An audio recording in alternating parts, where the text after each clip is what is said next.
as Eli Manning stays on his feet. It is caught by Tyree.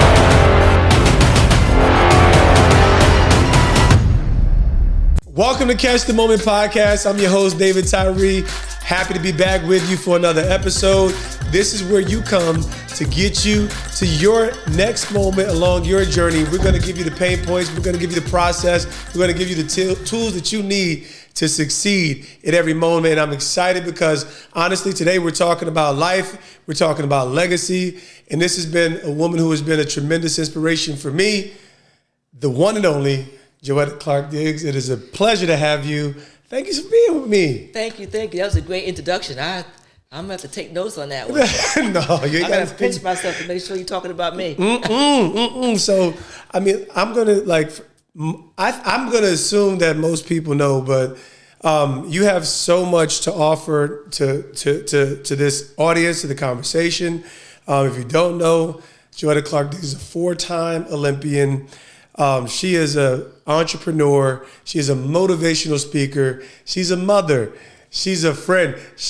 And so when I consider who you are as an individual, it's kind of the same kind of legacy that I'm looking to have for myself. So before I get, we got to handle square away a little business. Okay. So where were you when you saw the helmet catch? Mm-hmm. What were your memories? Who were you with? Blah, blah, blah. We were having a Super Bowl party.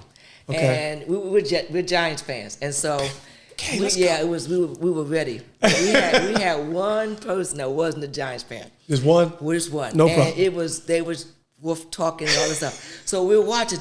You're not blocking for. You're like, come on, God. We're all that stuff going through our mind. Then we're like, oh, now we're at your moment, which we don't know if it's gonna be your moment, but we're like, oh man, this is something. And then, so that was, now we're down on, we're down, I forgot the line that you're on, but you're down the field now. Yeah. And so we're like, okay, we got a little bit more time left. Let's make this happen. And the rest was history. But it was like yesterday. So sitting here seeing you, I never met you in person. It was like, wow, that's a moment that really goes down in history and my family, because we're big Giants fans. And that's so cool. We used to all go to all the games when we were little kids, but watching that catch is like, what in that? How do you do that? Thank God he did that. We won. And we did it. We had nothing to do with it. But as fans, we're we. No, the fans got to insert themselves, and when you kind of get emotionally vested, and that's the beauty of sport, absolutely. Right? Is the inspiration that it gives you. And obviously, like when I use the word inspiration, it's hard not to like, and I'm not going to get too deep into it, but your father is Joe Clark. Joe Clark, for anyone, if there happens to be one person, you need to know that Joe Clark is a pioneer of a man, a leader, and ultimately the inspiration of Lean On Me. So was Dad with y'all when you were watching the game? Yeah, my father was here. He transitioned in 2020. I heard. But back then he was with us. We were all together. That's so awesome. It was just really cool. My father's reserved, so he was like looking at us like he wasn't moved. He wasn't. No, but he was happy. But he wasn't no stoic kind of guy. Yeah. And we're just jumping around. But he always told us that, cream rises to the top. And he says that, in life you never know what's gonna happen. Sure. Just keep playing. Keep playing. If no matter what place you're in the race, just keep doing your best, and that's what you guys did. That's what you kept playing. We did, and ultimately that was the kind of resilience that was one of the marks of our team. Like it was like I think we won 10 straight games on the road that season. Yes. Obviously underdogs, and so I'm gonna flip the script because when I consider your journey through sport, your journey as a dynamic, I was amazed. There's one thing I'm gonna get to, but you have some memorable experiences and accomplishments. What was the most meaningful moment of your career? And not limited to track, but I can imagine for the many years that you compete at the highest level, there has been some iconic experiences. Wow. Well, you know what? I competed for over 3 decades. And so to just say one, it wouldn't be fair because at each level of my life, it was different. Have at it. So in high school, I'm going to go back. I'm out of high school in 1980. So I went undefeated in high school. So I'm the only athlete in New Jersey's history to win the sectionals, groups, and all groups 4 consecutive years. So that's high school. Undefeated. Oh my God. Yeah, so that's high school. So college. That's crazy. So college, I won like 10 or 12 NCAA titles. And this was for Columbia. Did you go to Columbia? Columbia High School was high school. Okay. College was Tennessee Lady Vols. Excellent. So I did. I won about 10 to 12 NCAA titles, and we won a national championship. So that was big. Nice. And then Open, I made 4 Olympic teams. Jeez. And my last one in 2000, David, I think that might be the best because we went 1, 2, 3 as a family. Yes. My mother and father were alive to see it happen. My brother was our coach, and we were Team Clark. And I was 38 years old at that time. Wow. And so I was at the end of my career. My sister won. She was at the beginning of her career. Great, yes. My sister-in-law had one more team to make. Sure. So she made 2004, and then I retired in 2000. So if I had to choose one, because my parents were alive, my brother was the coach, we were 1, 2, 3. I was the team captain that year. I would choose 2000. But for 3 decades, I tried to break it up. Yeah. Oh my goodness, that is so special. Okay, so all right, there's a lot just for me to break down there, and I remember that. So just for my audience, I got to just brag on Essex County. I got to brag on the legacy of your family and ultimately your career. But 2000, that was the one that I remember actually connecting the dots that you were Joe Clark. I'm like, are you serious? This man has produced greatness out of his loins. So that was special for me because I could actually remember watching that Olympics. And like I said, as a kid growing up in Essex County, hearing about the Clark family being in South Orange, you guys are like folk heroes. Like it was, you know, we weren't at a time back then where you could just like connect with anybody on social media. Yes. So you actually had to like know somebody who knew somebody.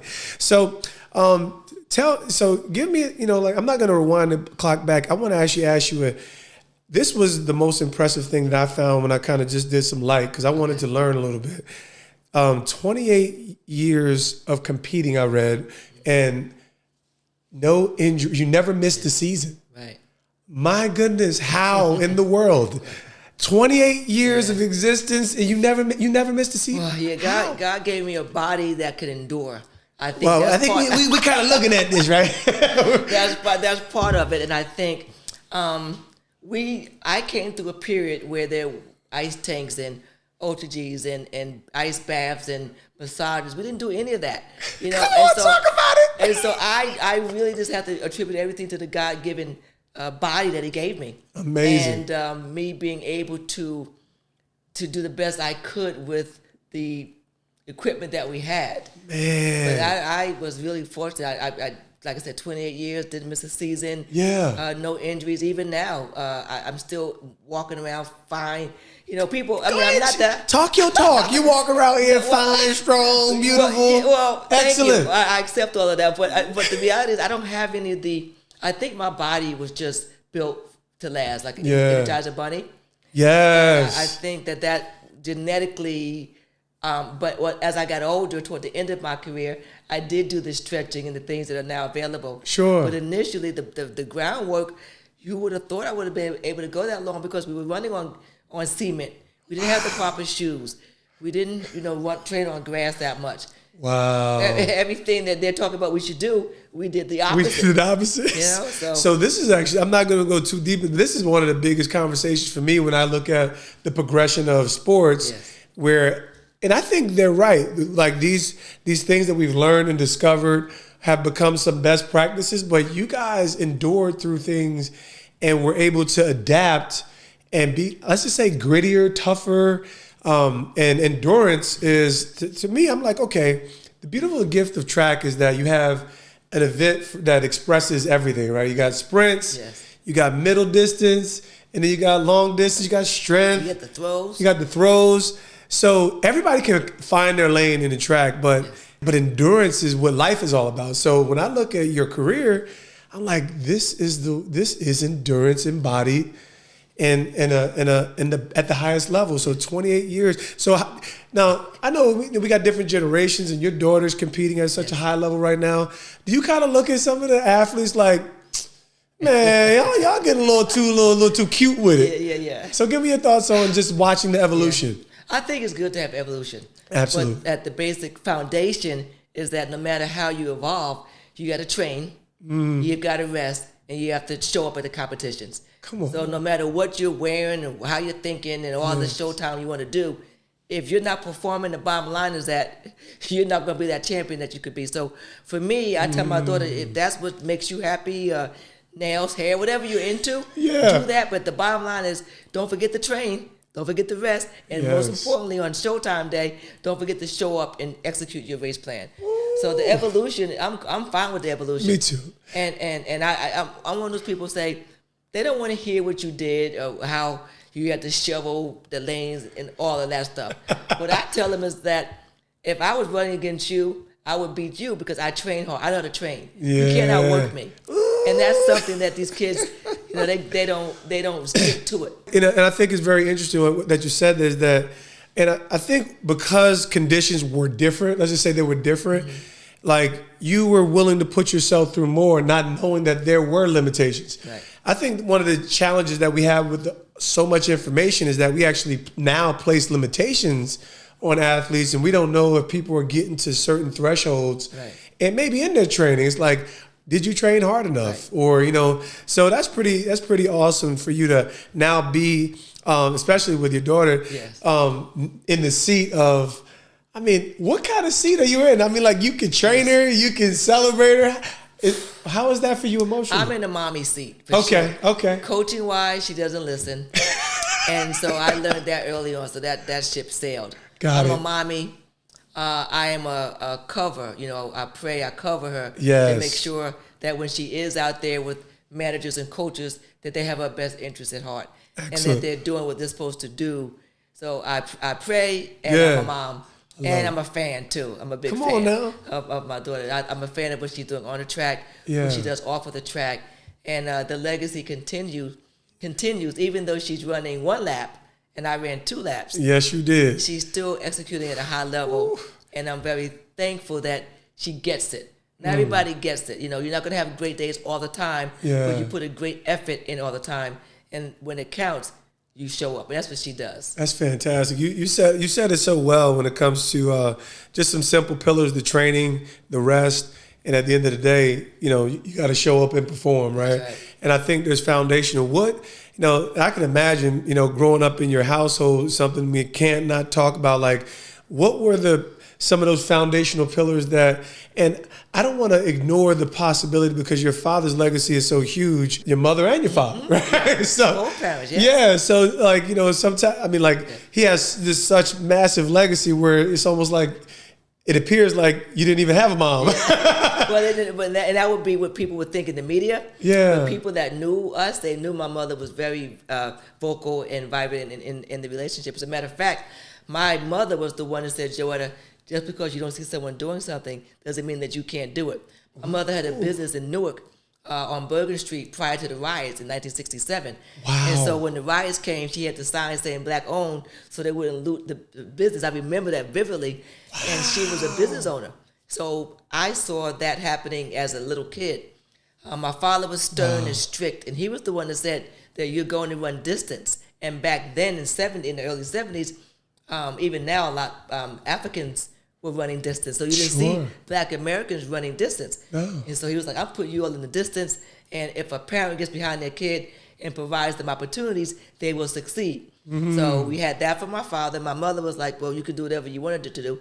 And they did everything in their powers, coming through a very trying time in the 60s with all of the challenges that they had to face to provide an environment for us to succeed. Amazing. And that's what they did. So my mother was very important. My father too. And my father did in the media overshine my mother. Yeah. But when you met them, you make no mistake about it. You knew she was very instrumental in the development of her kids. That's amazing. Because I didn't want to overlook that, because I know it is when you have two committed. When you just have two committed parents, a healthy home paradigm. Yeah. That's what gives these beautiful children, these seeds that you're planting, the opportunity to flourish. Mm-hmm. So it's you guys have been that seed of inspiration, because it's kind of like as a kid growing up, I grew up 1980, baby, and that was one of those movies that set the course for making me a proud black kid in Essex County, New Jersey. Yeah. like I said, and then I'm like, oh, he's in South Orange. Yeah. My family's all Newark, East Orange, and I eventually land in Montclair. So it's like you're like indirect family. Mm-hmm. So talk to me like, okay, so Dad begins to set the course and cast some vision. What were some of the core, like, was there some core values? Were there some echoes that always permeated that kind of set the course of your track career or your experience as a because it's really your mindset that cultivates that pathway to success. So what were some of the themes or values that were so important in your upbringing? Well, David, the one thing that my parents would say, and I say this also to my daughters, that when you start something, you finish it. Ooh, and that was something that we learned very early on. Yes. Piano lesson, dance, ice skating, roller skating, Christian, whatever they gave us, we started it and we finished it. And it's not about being the best and winning all the time, but it's about maximizing your skill sets. So whatever talent that you have, you put all that you have in it to do well. And along the way, your schoolwork. You don't mess around with your schoolwork. So you got to keep the brain. If the brain is not right, your other activities will not happen. That was very, very, those are some lessons that I learned. And also about, we always say, clocks get more done by 9 than most people get done all day. Because we got up early and we did whatever our chores were. Wow. We did our homework. We did our track and field. It was very structured. Sure. And that was natural for us. Some people didn't understand it. Yeah. But when I look back at it, it worked for the time period and for what he was trying to do, and my mother as well.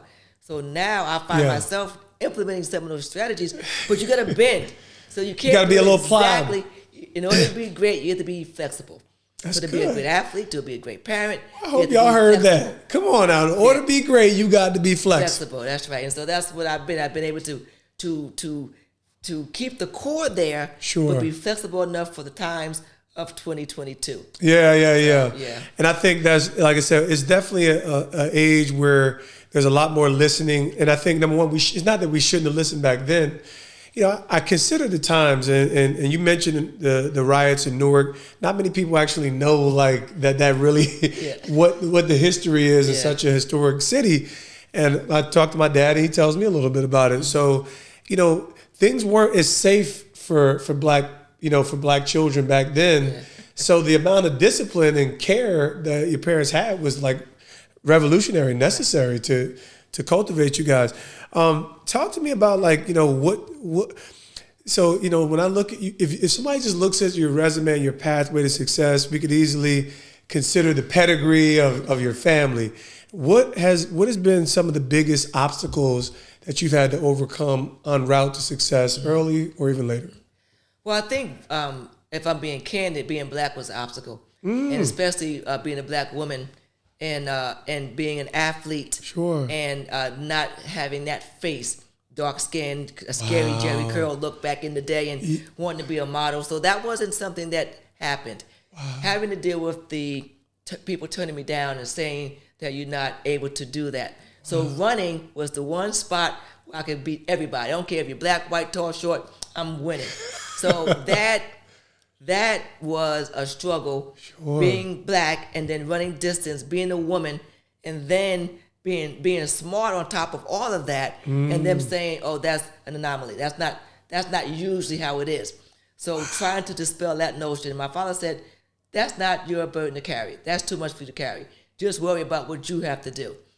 So as I got older, black didn't change, and being a model, that I always wanted to be a model. And they said, you don't have the look. We don't want your look. And that was for years. But in 1996, Nike came to me and said, Joetta, no, they didn't come to me. I went to them and said, can I be a model for this campaign they had for the Olympics?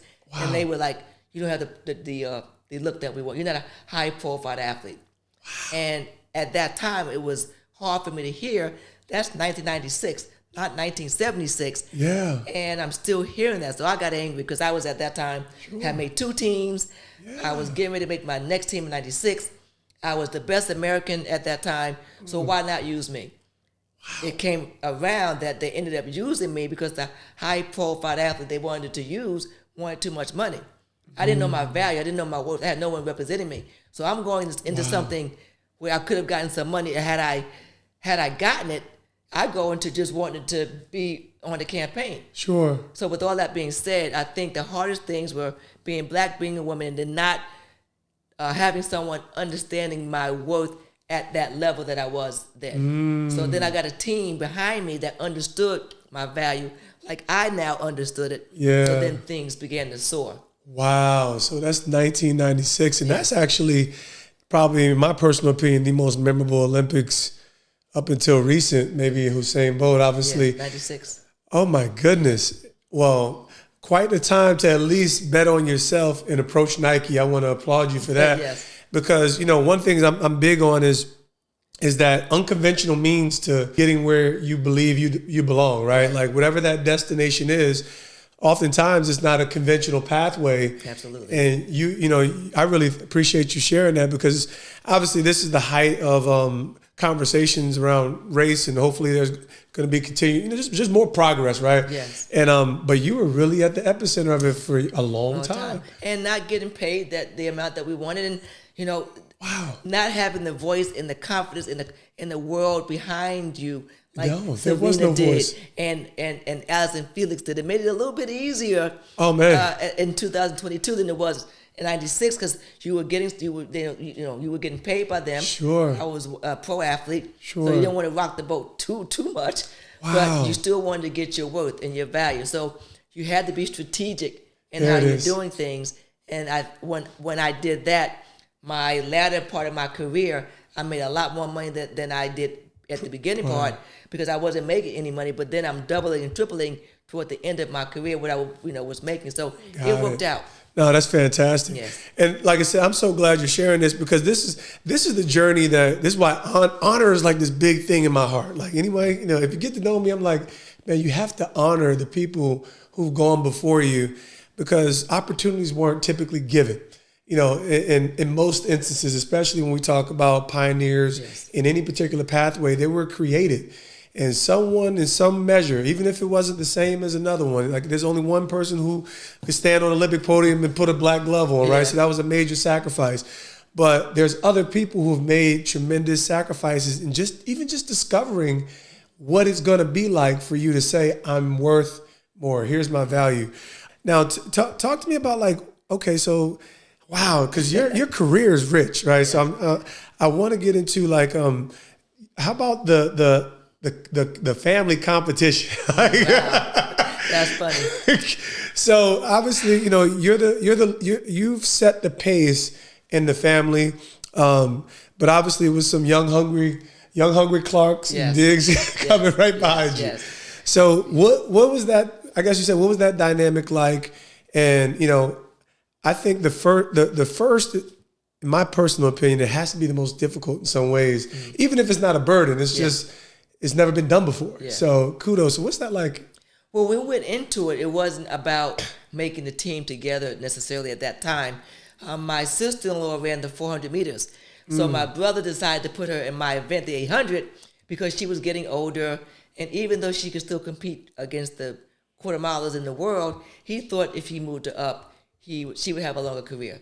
So she comes in my event. I got upset because I'm doing fine without you. There's already enough people here. So why are you coming in here? And then you come in, the second time you ran my race, she got the American record. Something I've been trying to do for years. So insult to injury, upset. This is another pain point right here. Yeah. I'm upset. I'm mad at him because as your older sister, I got in trouble for you all the time. And as the older sibling, whenever the younger one did something wrong, you got in trouble for them. Plus, you got in trouble for letting it happen. So you got double whammy. So I'm like, what's up with that? So I wanted to leave the group because I'm like, you don't care for me, blah, blah, blah. And so he said, a happy life is a happy wife. And he gave me that piece. I said, okay, I got that. But what about me? And as a result, however, once I really focused in, she set the American record. And that meant that I can do it too because we're trained together. So my mind, it was a shift in my mindset. Ooh, and then man, y'all missing this, people. I can't let them miss this. Y'all hear what she just said. So you ain't get bitter, you got better. I got better, but not immediately. Yeah. And that's the problem. When this happened, I had to admit that I'm upset. Yeah. You come in, you get the American record, You're running my event. Only 3 people make the Olympic team. Now we got you. There's a new person that is pushing stuff around here. Yeah. So I didn't like it.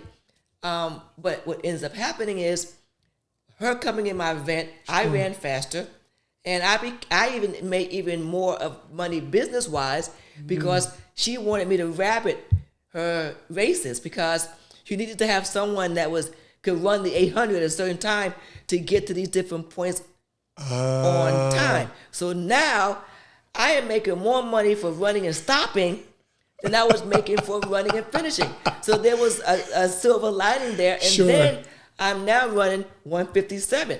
Wow. So I go from running 158 to 157, being ranked in the world. So, but it didn't happen. I was not happy. I did not understand it. Yeah. I had to bite my tongue a lot. But then when all the smoke cleared, the vision was there. And see, I didn't have any vision initially, so I could have no victory. But when the vision cleared, I can now have some victory in my sport and in business and in my life. Yeah. I'm not having any grudges anymore. I'm excited. Sure. But initially when I heard it, didn't like it. No, it's a blow. I mean, you're a competitor. You're the best in the world, more or less at what you do. And it's like, it's like you just bringing in Ivan Drago or something. Why? It's enough folks here already. Yeah. But what I learned from that and what I talk about to women especially is that in business or in sport, but in business, there can be people with like minds and you can elevate each other. And I think that I learned that from track. Talented. Sure. Just as fast, if not faster, and we can elevate each other. There you go. So in business, I talk about how you can have someone with the same credentials, degrees as you, and you can all thrive in the same space. See, this is so good because so many of us, our competitive nature, it pits and creates separation where collaboration can elevate each and every person, whether you work together or work within your own lane. Yes. It's the collaboration, the exchange of thoughts and ideas, but I ain't letting you leave. You said without no vision ain't no victory, okay? Absolutely. we gonna hone in on okay, so that was, I just want to make sure y'all connected that, because so that gave you tremendous vision. It crafted opportunity. Like I said, the beautiful thing is your honesty. Just like, you know what, I wasn't about that life. Hey, what's wrong with y'all? Wasn't happy.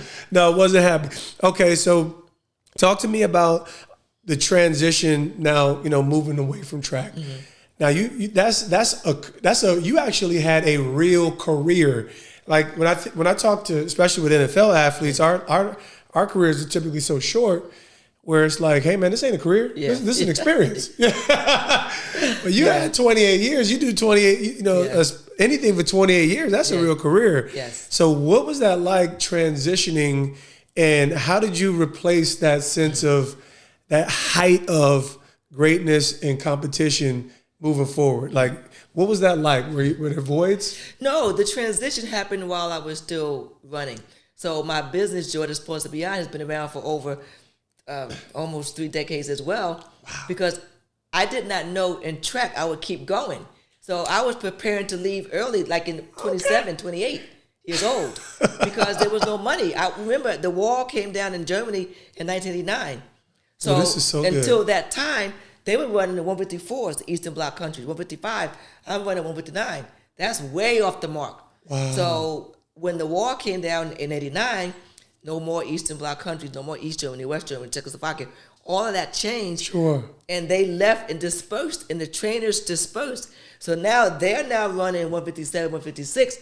I can run that now. Wow. So I said, well, I'm getting ready to leave the sport because there's no money here. Yeah. And so I started the business concept, Joetta Sports and Beyond. Yeah. Didn't know what the Beyond was going to be, but it was Joetta Sports and Beyond. That's the vision. You got to have that vision. So I said, I can still run and speak. So that's when I started speaking. Excellent. For no money, just getting out there, practicing. Sure. People wanted to hear what I had to say about the Olympics. I'm like, cool. Didn't know a value, didn't put any money toward it. I'm like, I'll do it. Not knowing that was building up my resume and building my confidence and my speaking skills and my stories for the now. So the transitions happened together. This is so beautiful. And it wasn't a lull at all because I was prepared and ready to move on. It's I wasn't injured. I was just older. I had made 4 teams, and I'm done. This is all left of my own position. You are a blueprint in your own world, but you're also a blueprint for every individual. This is actually one of my favorite points of transition. I said you have to prepare for transition while you're at your prime. Right. And the whole idea is that we'll never know what we're good at until we actually begin to do something, take up interest, take up a new skill. Right. And most, it takes a tremendous amount of focus and discipline to be successful at your craft, but you can do something else, right? With that little bit of downtime that helps. That is so powerful. So you start, you get out there. This is amazing. I'm like, wow, because you're really a pioneer in so many different ways. I just have to applaud you for that. So transition was smooth. You get out there. Well, see, Dave, I'm going to have to stop you, too, because you're right. Being a pioneer, you have to remember going back to college days, it was separation. NIW, AIW, and then NCAAs. Men and women were separate. And oh, my gosh. So remember, we didn't come together till, this is the 50th year of Title IX. And I was really instrumental in the first part in 1976, 77, 78, with the whole transition. So to see my daughter and all these youngsters now getting the same things that guys have, having those opportunities is amazing. And so what I did was I used all of those strengths. So when I got into my business, I used, my contacts and my thought process to be successful in this speaking world where I am now. So it was seamless for me. But the work and the seeds were planted a lot earlier. And so when someone says, Joetta, how'd you do it? Did you know you could do it? Sure. Well, I've done everything else, and I succeeded at everything else. High school success, college success, pro success, and why not business success? It's your mindset. Sure. And so I knew that you weren't going to outwork me. I was going to study the field. I was going to put a team together that believed in what I was doing. I was going to work hard, craft my skills, and hopefully, be able to make a living out of that. Sure. And you say hopefully, because I was like, yes, I didn't know if I was going to stay in that space. Yeah. So I liked speaking. I liked that whole avenue, but I had to branch out. Sure. To speaking, to events, to camps, all of those different things. So now my Joetta Sports is now beyond. Whoa, this is so good. Well, I love the step-by-step process that you actually just, so you can say it's, okay, I'm going to build a team. I'm going to take a look at the field. That's a little research, a little recon. You got to figure out. So you actually really had a true sense of understanding, and probably the same, right? In athletics, you got to know what the lay of the land is to understand how you're going to position yourself for success. And and pioneer is like this nice, fancy, and quote unquote sexy word, but it's also scary because no one's ever been there before, so there's not always this perfect roadmap. Right. And I think you're actually sharing. There was no perfect pathway to so many arenas that you've actually walked in. But the seed, David, it was planted, and when God puts the seed in you, there's not a path that you go down. He leads you down it, but you don't go down the path. He leads you down that path. So the vision of Joetta Sports and Beyond was there. Yes. Didn't know how I was going to do it. How was none of my business. Okay. So it was a seed planted. Yes. So when your kids say, I want to do this or I want to become that, that seed was put in them, because if it wasn't, they wouldn't say it. So now it's your job to say, okay, God, help me nourish that seed that was planted in them, even though you don't think that they should be a whatever it is. Yeah, that seed was put in them, so it's your job to water it, cultivate, and then let them navigate with the guidance that you get from God. So that's what I now know happened. I love when it was happening. I was really young, so I didn't understand it. But as I got older, I understood what was happening. Yeah. So whatever I wanted to do, it was a seed that was put inside of me. I didn't just think about it. Yeah. It was like, it was planted. Oh, that's there. Came to you. And yes. You are, this is really inspirational. So I want to pivot. Talk to me about just the full, like when I say there, you add value in so many different ways. And I'm like I said, I'm 42 years old. Yes. So I've gotten to that point. I've been through that whole struggle where it's like, man, what do I ask for? Knowing your value. Yes. How has that been, and what are the different components that you now have with Joy Time Fitness? Because you've accomplished much, and you're still a pillar and one of the best at what you do. Share with us the platform that you've been fortunate to create, and what fills you the most in some of those services. Well, knowing your worth only comes from your value monetarily, comes from speaking to other people to see what the industry asks for. Sure. But I always say you have that because you ask not. So I ask for what it is that I want. They say, and they come back and say whatever it is. Sure. When I was beginning, I would take whatever. Sure. Because I was trying to get my feet wet and get the exposure. Mm-hmm. But I'm at a point now where I can say yes or no. That's right. And that's a good place to be. That's right. And however, if I do say no or yes to something that's not my normal number, you still get a great product because I don't compromise on my delivery. Come on. So I always give you the best that I have. That's right. But if I'm doing something that's a little off, I have to want to do it. That's so right. I can say I can now make that choice, decision.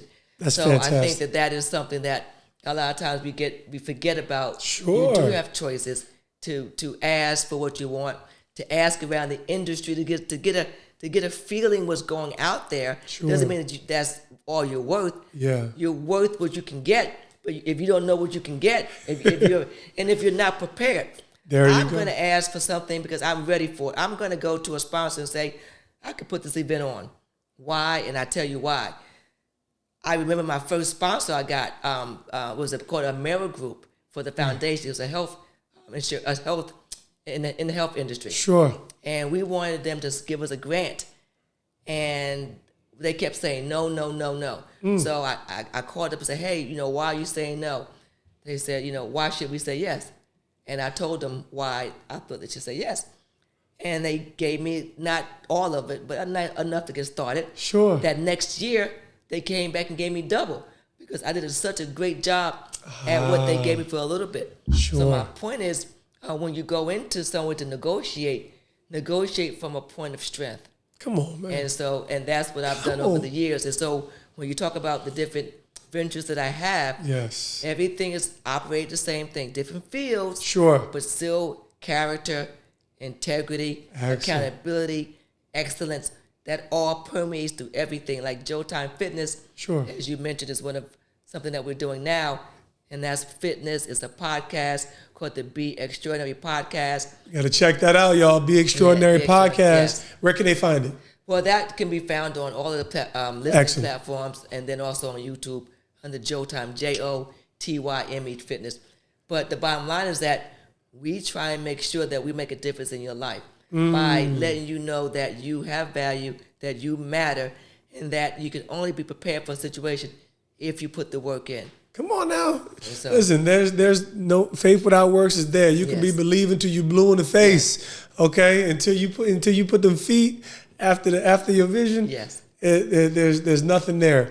This is so valuable. So talk to me briefly about, I could easily assume you talked about your parents. Who are some of the other, like when I consider, what it takes to be and to do something great, I said no one does anything of significance by themselves. Mm-hmm. So I don't necessarily subscribe. I know that people can do a lot with limited resources, but no one's self-made. So who are some of the people within your circle through the years that have been, really powerful impacts to your growth, development, and success? Well, you're right. My parents, my mother's name is Joetta.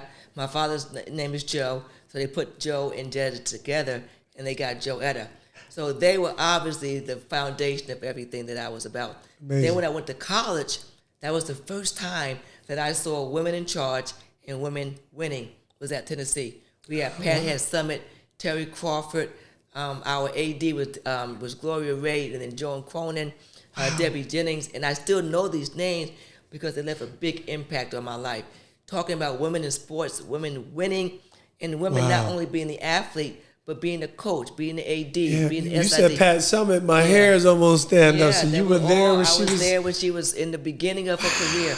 So to see that, so that left a really big impact on my life because Tennessee was one of the first schools that had mostly all women staff. Wow. In every avenue, from the athletic trainers. So that was huge because I come from a spot where I had a man coach. Oh, man. Men ADs, men strength coaches in high school. Sure. I didn't have a women's coach. So that was a big transition. And then as I went through life, I had different mentees and mentors, that gave me direction. Dr. Lillian Green Chamberlain. And then I had my siblings supported me. Excellent. Then I had friends that were really instrumental in where I was going, what I was doing. Sure. And then one now, like Tyrone, he does a lot of stuff with me now. My friend Tracy was always there. You got to have an accountability partner. Come on Someone now. that's going to say, Joetta, that's not right. Do that over. Somebody can tell you the truth. Right. And you value Now, their opinion. Were you ever difficult? Like I said, you had an honest moment where when they added that team, Yeah. were you ever difficult to coach? Like, did you ever any of your coaches ever say? Absolutely not. Okay, so that wasn't your brand. In order to be a champion in anything, you have to be coachable. Come on. And I was coachable. I was wanting to learn. Mm-hmm. I trained hard.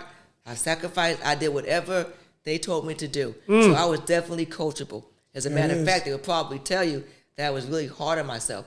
I was too hard on myself. Yeah. And that's probably, if they were sitting around this table, I'm thinking that would be the consensus that they would say about me. But that's who I am. Sure. That's the way I was raised, and that's my personality. Yeah. I'm not saying that works for you, but that gave me the edge.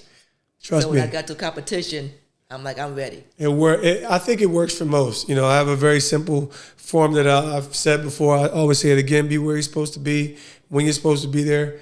Follow instructions. Right. And that's the coachable side, because ultimately, in order to get good, i.e. great at anything, you're going to need someone that's going to inform you and position you. But if you can't get there, right? If you're not in position, you can't do anything. Right. And if you're not on time, it shows you don't value the opportunity.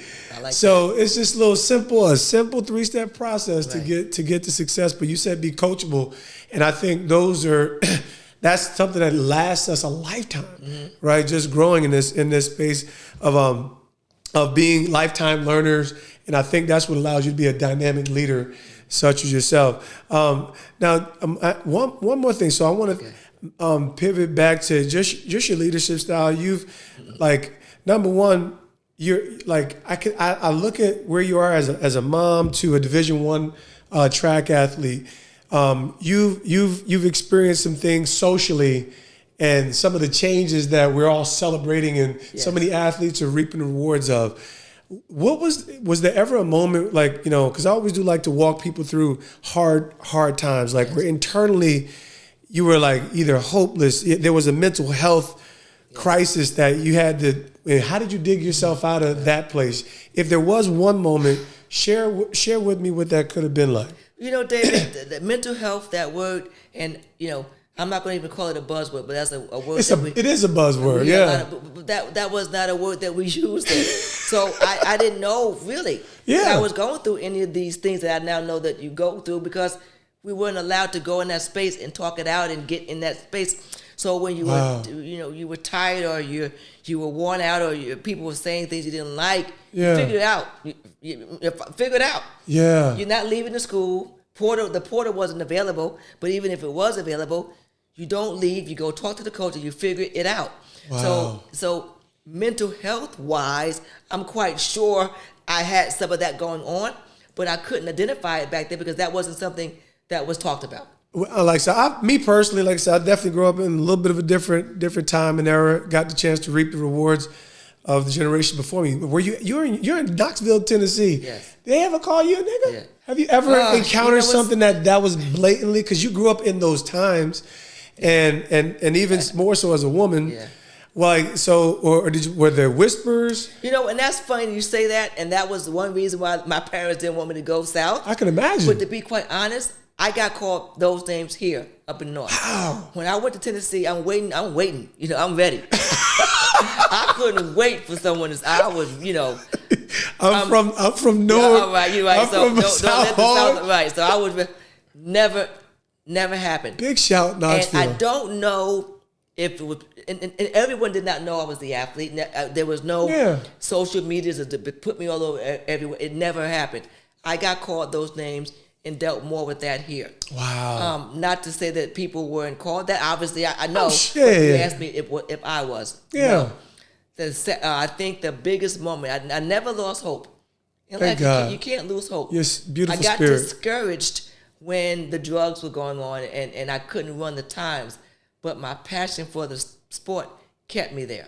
And so since I was going to be there and I knew they were going to do that, I couldn't harp on what they were doing. Sure. I could just run faster. So don't run 2 minutes, run 1:59. So just get into that next meet. Go to the, you're not going to win because you're not going to run that time because you just couldn't do it. Sure. But you could run a PR. So that was what you have such resilience. Your mindset is so resilient.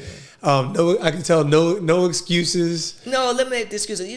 Even in business, I don't get every grant, every event, Sure. But it wasn't made for me. And sometimes I may press the envelope and try and get there. But you know what I say? That's their loss. And Sure. I'll come back next time. And when I come back next year, you're going to pay more than what you would have done if you got me this year. And there it is. And that's how I look at that. So I have had moments of disappointment. Sure. Where I didn't get the modeling because I was black and I wasn't white and had blonde hair and blue. Yeah. I was told that. Yeah. And I had the Fifth Avenue look. And what that did for me was the person that they were giving the money to made me beat them. It just fueled me. Come on, let's so go. that's how I'm wired. So if you say I can't do something, I get fueled and I go, you know what?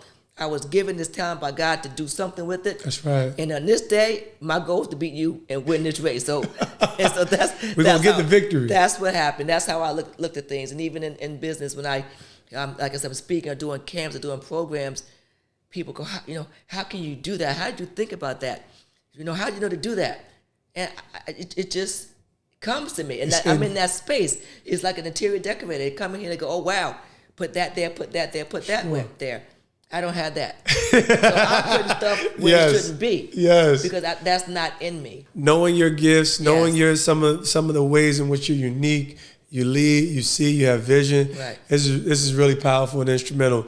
So I think the one thing I'm coming around on, like when I consider your life, there's a living legacy between your own accomplishments, your family.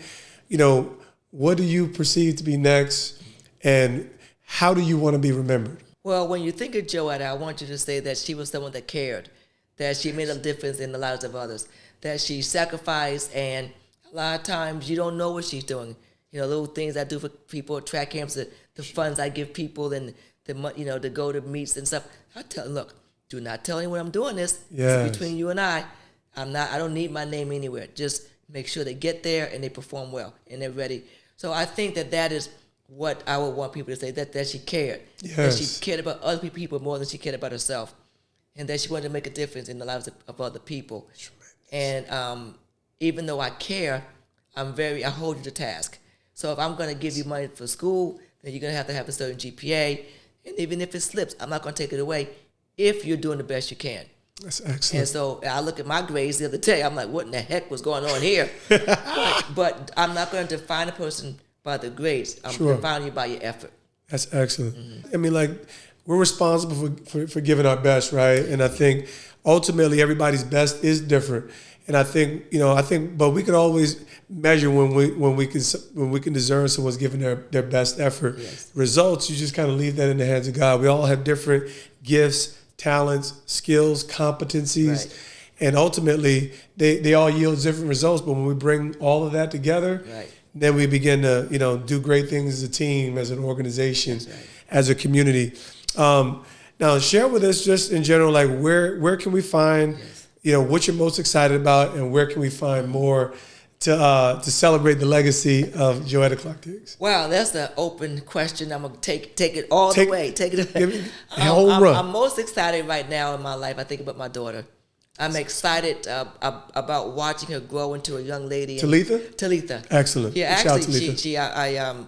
that's the biblical name is Tyree is his daughter, and she's in Mark 5:14. So the little Talitha Kum, that little girl, arise. Ah, okay. So when I was pregnant, I opened up the Bible and said, dear Lord, I want to have a healthy pregnancy.